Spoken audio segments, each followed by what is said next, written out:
اللہم صلی وسلم وبارک علی سیدنا و مولانا و حبیبنا محمد النبی الامی و آلہ و صحابہ وبارک وسلم۔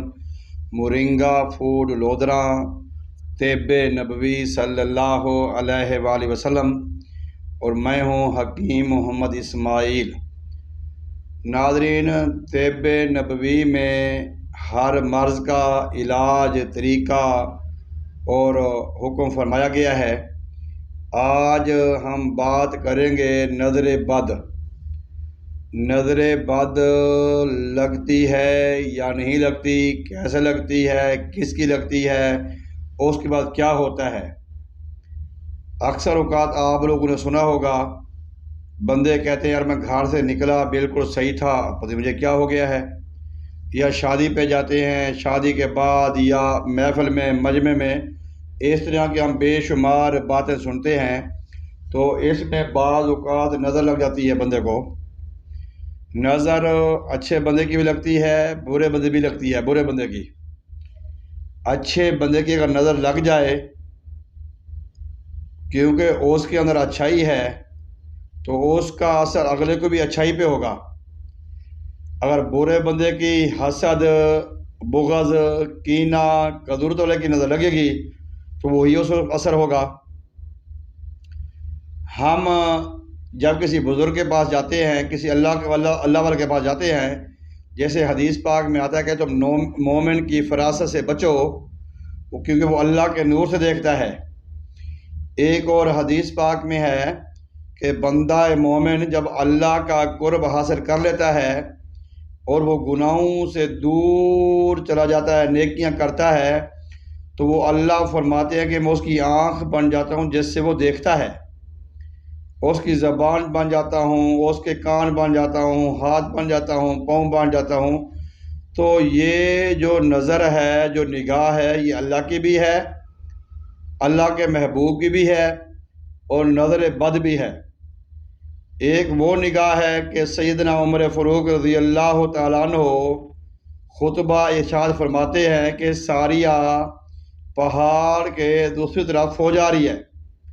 اب 300 کلومیٹر کے فاصلے پر سیدنا ساریہ رضی اللہ تعالیٰ عنہ جنگ لڑ رہے ہیں، تو ان کو آواز پہنچی، انہوں نے اللہ کی آنکھ سے دیکھا اور دیکھ کے ان کو فرمایا، انہوں نے اللہ کے کان سے سنا۔ زبان بھی اللہ کی، آنکھ بھی اللہ کی، کان بھی اللہ کے۔ بعض اوقات ایسے معاشرے میں لوگ ہوتے ہیں جو حسد، بغض، کینہ، قدرت کے بھرے ہوتے ہیں۔ جب وہ نگاہ ڈالتے ہیں، اور نظر کا مطلب یہ بھی نہیں ہے کہ اس کو بری نظر سے غور سے دیکھیں تو بندے کو ہو جائے، دل میں ارادہ کریں کہ بھئی اس کے پاس تو بڑا پیسہ ہے، یا اس کی تو بڑی طبیعت فٹ ہے، یا یہ تو بڑا خوبصورت ہے، تو ویسے اس کو اثر بھی ہو سکتا ہے۔ تو اس طرح کی بے شمار قرآن اور حدیث شریف میں اس طرح کی باتیں ہیں۔ نظر بد کا لگ جانا یہ حق ہے۔ ہم اب حدیث کی طرف آتے ہیں۔ امام مسلم نے مسلم شریف میں حدیث لکھی ہے، حدیث کا نمبر ہے 2188 2188۔ حضرت عبداللہ بن عباس رضی اللہ تعالیٰ عنہ نقل کرتے ہیں، فرماتے ہیں کہ ابن عباس رضی اللہ تعالیٰ عنہ نے بیان کیا ہے کہ رسول اللہ صلی اللہ علیہ وسلم نے فرمایا، نظر کا لگنا حق ہے، اگر کوئی چیز تقدیر کو کاٹ سکتی ہے تو وہ یہی بد نظر ہے۔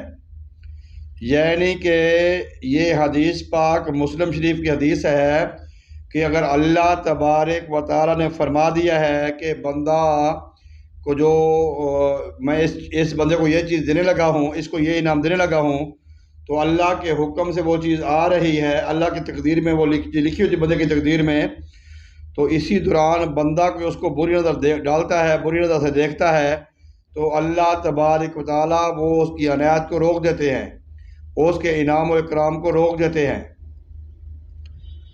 اگر تقدیر کو کوئی چیز روک سکتی ہے تو وہ یہی نظر بد ہے، اور نظر بد ہی کی کاٹتی ہے تقدیر کو۔ حضرت انس رضی اللہ تعالیٰ عنہ سے روایت ہے کہ نبی کریم صلی اللہ علیہ وآلہ وسلم نے بخار، نظر بد، پھوڑے میں جھاڑ پھونک کی رخصت دی ہے۔ اب کچھ لوگوں کا خیال یہ ہے کہ جو دم درود ہے، طویل دھاگا ہے، یہ مناسب نہیں ہے، یہ بدعت ہے۔ ان کے لیے بھی یہ حدیث پاک ہے، بخاری شریف کی حدیث ہے حضرت انس کی جو میں نے روایت کی ہے۔ ایک اور حدیث پاک میں ہے، حضرت ابو ہریرہ رضی اللہ تعالیٰ عنہ بیان فرماتے ہیں کہ رسول اللہ صلی اللہ علیہ وآلہ وسلم نے فرمایا، نظر کا لگنا حق ہے، یہ کسی بھی وقت کسی کو لگ سکتی ہے۔ سنن ابی داؤد میں حضرت عائشہ صدیقہ رضی اللہ عنہ سے روایت ہے، انہوں نے بیان کیا ہے کہ نظر بد کرنے والے کو وضو کرنے کا حکم دیا جاتا ہے۔ اگر جس بندے کی نظر لگی ہے کسی کو، اس کو کہا جاتا ہے کہ تم جلدی سے وضو کرو، کیونکہ با وضو اور ذکر اذکار کرنے والے کی نظر اچھی لگتی ہے، بری نہیں لگتی۔ اور نظر زدہ کو، جس کو نظر لگی ہو، اس کو غسل کرنے کا حکم دیا ہے۔ مسلم اور بخاری شریف کی حدیث ہے، مسلم اور بخاری شریف کی حضرت عائشہ صدیقہ سے روایت ہے، ام المومنین عائشہ صدیقہ رضی اللہ تعالیٰ عنہ نے بیان کیا ہے کہ نبی کریم صلی اللہ علیہ وسلم نے مجھے یا دوسروں کو نظر بد میں جھاڑ پھونک کرنے کا حکم دیا۔ امام ترمذی نے بھی یہ حدیث نقل کی ہے کہ سرکار دو عالم صلی اللہ علیہ وآلہ وسلم نے فرمایا، وہ فرماتے ہیں کہ بنو جعفر کے لوگوں کو نظر بد لگ جانے کی بیماری ہوتی ہے، کہ بعض لوگ ایسے ہوتے ہیں جو نظر بد لگ جاتی ہے، تو وہ ان کو پھر آپ نے ان کو حکم فرمایا کہ تم جھاڑ پھونک کرو۔ آپ نے فرمایا کہ اگر کوئی چیز تقدیر پر سبقت کرتی ہے یا تقدیر کو روک دیتی ہے تو وہ نظر بد ہے۔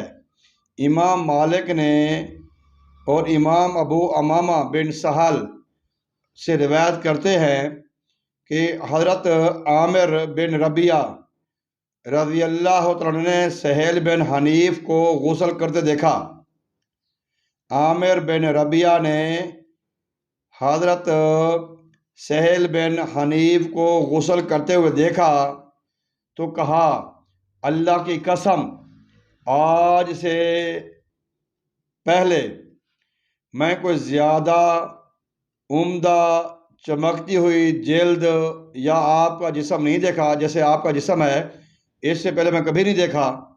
قسم کھا کے فرمایا، یہ اتنا آپ کا اچھا جسم ہے، موٹے تازے باڈی بلڈر، یہ وہ جیسے ہم باتیں کرتے ہیں، تو چمکتی چیز نہیں دیکھی۔ تو اتنے میں سہیل بن حنیف تڑپنے لگے اور حضرت عامر کے پاس حضور پاک تشریف لائے اور یہ دیکھ کر ان سے غضبناک ہوئے، یعنی کہ ناراضگی کا اظہار فرمایا، اور فرمایا، کس بنیاد پر تم سے کوئی اپنے بھائی کی جان لے لیتا ہے؟ تم کو برکت نہ دی جائے، اور اس طرح مناسب الفاظ نہیں کہنے چاہیے۔ اب تمہیں چاہیے کہ بھائی تم جلدی سے وضو کرو، اور دوسرا بھائی جس کو نظر لگی ہے وہ غسل کرے۔ ایک اور حدیث پاک ہے، امام مالک رحمۃ اللہ علیہ فرماتے ہیں کہ حضور نبی کریم صلی اللہ علیہ وآلہ وسلم، یہ حدیث پاک ابو امامہ بن سہل اپنے باپ سے روایت کرتے ہیں کہ جس نے فرمایا کہ نظر بد کا لگنا حق ہے تو اس سے وضو کر لو، کیونکہ نظر اگر آپ کی لگتی ہے پھر وضو کرو، اگلا بھی جلدی سے وضو کر لے تو اس کا بہترین کفارہ ہے۔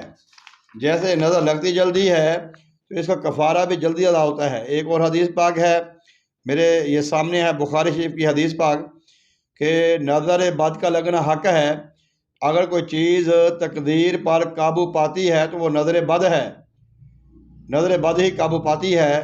اگر تم میں سے کسی کو غسل کرنے کے لیے کہا جائے تو اسے غسل کرا دیا کرو۔ امام ظاہری نے فرمایا ہے کہ نظر بد لگانے والے کو ایک پیالہ پانی لانے کو کہا جائے، نظر بد لگانے والے کو ایک پیالہ پانی لانے کو کہا جائے، اس میں اس کی ہتھیلی داخل کی جائے اور اس میں کلی کرائی جائے، اس کلی کے پانی کو پیالہ میں ڈالنے کو کہا جائے اور اس کا چہرہ پیالہ میں دھلایا جائے، پھر اس کا بایاں ہاتھ برتن میں داخل کرایا جائے، پانی کو اس کے دائیں گھٹنے پر بہایا جائے، اس کے بعد دائیں ہاتھ پر داخل کرایا جائے، اس کا پانی بائیں گھٹنے پہ بہائیں، پھر اس کی شرم گاہ کی دھلائی کریں، پیالہ زمین پر نہ رکھا جائے، اس کے بعد نظر زدہ شخص کے پیچھے کی جانب سے اس کے سر پر یہ پانی بہا جائے تو پھر اس کا اثر ختم ہو جائے گا۔ یعنی کہ یہ جو جس شخص کو نظر لگ جاتی ہے اس کے لیے حکم ہے کہ اس کو یہ کرا کے وہ پانی جو جس کی نظر لگی ہو اس کے پیچھے گرایا جائے۔ حضرت ام سلمہ رضی اللہ عنہا سے روایت ہے کہ نبی کریم صلی اللہ علیہ وآلہ وسلم نے ان کے گھر میں ایک لونڈی کو دیکھا جس کے چہرے پر سیاہ دھبا تھا۔ آپ صلی اللہ علیہ وسلم نے فرمایا اس پر جھاڑ پھونک کرو کیونکہ اس کو نظر بد لگی ہے۔ اب اس کے سر پہ سیاہ چہرے پہ سیاہ دھبا ہے اور اس کو بھی نظر بد لگی ہے۔ اور حسین ابن مسعود فرماتے ہیں کہ یہ شیطانی نظر بد ہے۔ وہ بیان کرتے ہیں کہ اس کو جو نظر بد لگتی ہے وہ شیطانی ہے، اور یہ نیزے کی آنیوں سے بھی زیادہ تیز اثر دکھائی دیتی ہے، یعنی کہ یہ جو تلوار ہو یا تیر ہو اس سے بھی زیادہ اس کا اثر ہوتا ہے۔ حضرت جابر رضی اللہ عنہ سے روایت ہے کہ نظر بد انسان کو قبر تک اور اونٹ کو ہانڈی تک پہنچا دیتی ہے، یعنی بالکل فنا کر دیتی ہے۔ یعنی یہ حدیث پاک ہے، حدیث پاک بھی بخاری شریف میں بھی ہے اور مسلم میں بھی یہ حدیث پاک ہے۔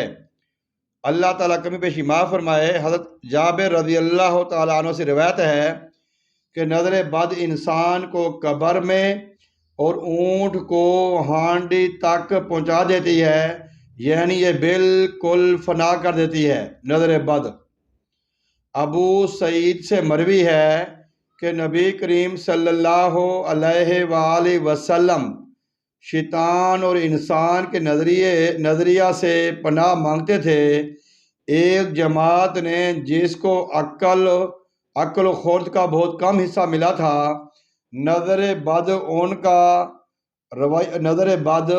ان کی زیادہ لگتی تھی، یعنی کہ ایک قبیلہ تھا، کچھ لوگ تھے جن کو علم ان کے پاس کم تھا لیکن ان کی نظر زیادہ لگتی تھی۔ اور ایسے اس میں بات بھی صحیح ہے کہ جو جہل ان پڑھ لوگ ہوتے ہیں ان کی نظر زیادہ اثر کرتی ہے۔ ناظرین، حدیث کا سلسلہ جاری ہے، اس میں بہت زیادہ حدیثیں ہیں۔ آخر پہ ہم بات کرتے ہیں کہ رسول اللہ صلی اللہ علیہ وآلہ وسلم نے اس میں کون سا طریقہ علاج فرمایا ہے۔ نظر بد جو ہے وہ جیسے فرمایا کہ بندے کو موت تک لے جاتی ہے، اور اونٹ اتنا طاقتور ہوتا ہے اس کو ہانڈی تک پہنچا دیتی ہے، کاروبار فنا کر دیتی ہے، تباہ و برباد ہو جاتے ہیں۔ ٹھیک ٹھاک بندہ چارپائی پہ لیٹ جاتا ہے، ہنسی خوشی گھر سے نکلنے والا بندہ واپسی مایوس ہو کے گھر لوٹتا ہے۔ کام بے شمار ایسا کئی مرتبہ ہوتا ہے کہ ہمارا کام ہونے والا ہوتا ہے پھر ہمارا کام نہیں ہوتا۔ اس طرح کی صورتیں نظر بد لگ سکتی ہیں، چھائیاں ہیں، داغ دبے ہیں، چہرے کا بگڑ جانا، یہ اس میں بھی نظر بد کا اثر ہو سکتا ہے۔ اب اس میں کرنا کیا ہے؟ پہلے نمبر پہ جس کو نظر لگی ہے اس کو فوری طور پہ غسل کرایا جائے۔ اب غسل کا بھی طریقہ ہے کہ غسل کراتے ہوئے اس کے پانی میں بیری کے پتے بھی ڈالے جائیں، بیری کے پتے ڈال کر اس کا غسل کرایا جائے تو اس کے اوپر اس کا اثر ختم ہو جاتا ہے۔ فوری پہ غسل کرے، اور غسل کے بعد جو کپڑے پہنے ہوئے ہیں اگر اور کپڑے میسر ہیں تو یہ کپڑے اتار کے اور کپڑے پہنے، ان کو بھی بیری کے پتوں کے پانی میں دھو لے۔ اس کے علاوہ سورۃ فاتحہ الحمدللہ رب العالمین، یہ جو سورۃ فاتحہ ہے وللضالین تک، یہ نظر بد کا بہترین علاج ہے۔ 7 مرتبہ پڑھیں، 11 مرتبہ پڑھیں، 21 مرتبہ پڑھیں اور پڑھ کر دم کریں۔ اس میں ایک چیز بڑی اہم ہے کہ بعض اوقات ایسے بھی ہوتا ہے کہ نظر اتنی سخت ہوتی ہے، اتنی ہیوی ہوتی ہے، اتنی بری ہوتی ہے کہ دم کرنے والے کو بھی اس کا اثر ہو جاتا ہے۔ لہذا ایسے ماحول میں صدقہ کریں، جو جس کو نظر لگی ہے وہ بھی صدقہ کرے، وہ اگر کوئی دم کر رہا ہے وہ غسل بھی کرے، اور اس کے جگہ وہ بھی کوئی صدقہ کر دے، صدقہ خیرات کرنی چاہیے، اس سے بلا ٹل جاتی ہے۔ صدقہ جو ہے یہ اس کا بہترین علاج ہے، سورۃ فاتحہ کے بعد صدقہ ہے، اس کا بہترین علاج ہے، پھر توبہ استغفار اس کا بہترین علاج ہے، آخری 2 قرآن شریف اس کا بہترین علاج ہے۔ تو یہ حدیث کافی لمبی ہے، اس کا موضوع آگے بھی چلے گا۔ اس کے ساتھ کہ اللہ تعالی ہم سب کو نظر بد سے محفوظ فرمائے۔ ہم نے دیکھا ہے کہ نظر بد میں لوگ تباہ ہوئے ہیں، اور اللہ تبارک و تعالی نے بھی تقدیر کو روک دیا ہے۔ اب نظر بد کا طب نبی کے جو طریقہ علاج ہے، اس سلسلے میں ہمارے نبی پاک نے کئی طریقے آزمائے، کئی طریقے، اس میں جھاڑ پھونک کی بھی ہے، اور یہ غسل بھی ہے، وضو بھی ہے، اور اعوذ باللہ من الشیطان الرجیم بھی حدیثوں میں آیا ہے، اور اعوذ باللہ من الشیطان الرجیم بسم اللہ الرحمن الرحیم ولا حول ولا قوۃ الا باللہ العلی العظیم، بہترین یہ بھی کلمہ ہے، حدیث پاک میں ہے کہ اگر آپ کو نظر بد لگ گئی ہے تو آپ اعوذ باللہ من الشیطان الرجیم بسم اللہ الرحمن الرحیم ولا حول ولا قوۃ الا باللہ العلی العظیم پڑھیں۔ حضرت علی رضی اللہ عنہ سے مروی ہے کہ حضور نبی کریم صلی اللہ علیہ وسلم نے بھی ایک مرتبہ کسی سفر میں ان کو بھیجا اور فرمایا علی اگر مشکل میں پھنس جاؤ، بھور میں پھنس جاؤ تو اس کلمے کا ورد کرنا۔ ہمارے یہاں تعوذ، جھاڑ پھونک، معوذ 3 بار، سورۃ فاتحہ، آیت الکرسی کے بے کثرت پڑھنے کے لیے ذریعہ ہوتا ہے۔ اس طریقے سے ہم یہ بھی علاج حدیث کی کتابوں میں ملتا ہے کہ سورۃ فاتحہ، آیت الکرسی اور سورۃ بقرہ کی جو آخری آیات ہیں، آمن رسول بما انزل علیہ من ربہ والمؤمنون کل آمن باللہ وملائکتہ، حدیث پاک میں آتا ہے یہ ایک دعا ہے جس کا مفہوم ہے کہ میں اللہ کے کلمات کے نامہ کا ذریعہ سے اس غضب و عذاب اور اس کے بندوں کے شر سے اور شیطانی فریب سے اور موت کے وقت حاضر ہونے سے اس کی پناہ چاہتا ہوں۔ یہ دعا ہے جس کا ترجمہ تھا، اور اس میں بے شمار دعائیں ہیں۔ یہ سلسلہ میں کوشش کروں آگے بڑھاؤں گا، اور اگر ویڈیو میں کوئی بندہ اس طرح کا مرض کا کوئی بندہ ہے تو اس کا بھی ہم تدارک کرنے کے لیے تو کوئی طریقہ بتائیں گے۔ یہ ایک آخر میں حدیث پاک میں وہ جو پچھلی حدیث گزری ہے، حضرت عامر بن ربیعہ اور سہیل بن حنیف والی، وہ حدیث پاک کیسے علاج ہوا، ہمارے نبی پاک نے ان کا کیسے علاج کیا، وہ حدیث پاک سنا کے پھر اجازت چاہوں گا۔ جیسا کہ نبی کریم صلی اللہ علیہ وآلہ وسلم نے عامر بن ربیعہ سے فرمایا، جن کی نظر بد کا شکار سہیل بن حنیف ہوئے تھے، جو نہا رہے تھے، وہ کپڑے اتار کے نہا رہے تھے، ان کو نظر لگی تھی عامر بن ربیعہ کی، وہ بھی صحابی تھے، تو ان کو وہ نظر بد کا شکار ہوئے تھے سہیل بن حنیف، تو کیونکہ تم نے دیکھ کر برکت کی دعا کی، اللہم بارک علی فی، اللہم بارک علیہ فی کہا، یعنی کہ اس طرح سے نظر بد کا اثر ماشاءاللہ لا قوت الا باللہ، یہ بھی آپ صلی اللہ علیہ وسلم نے فرمایا اللہم بارک علیہ ماشاءاللہ لا قوت الا باللہ، یہ بھی آپ صلی اللہ علیہ وسلم نے فرمایا، اور اس کو وہ حشاش بشاش ہو گئے اور ٹھیک ہو گئے۔ تو انشاءاللہ تعالیٰ جبریل امین کے ساتھ بھی یہ معاملے، جبریل امین بھی ہمارے نبی پاک کی خدمت میں حاضر ہوئے تھے، انہوں نے بھی یہ تلقین فرمائی تھی۔ یہ سلسلہ ہمارا آگے بھی چلے گا۔ اللہ تعالیٰ ہمارے زائرین کو، ناظرین کو، حاضرین کو تمام کو نظر بد سے محفوظ فرمائے، اور اللہ تبارک و تعالیٰ تمام کی حفاظت فرمائے۔ وآخر دعوانا ان الحمد للہ رب العالمین۔ السلام علیکم۔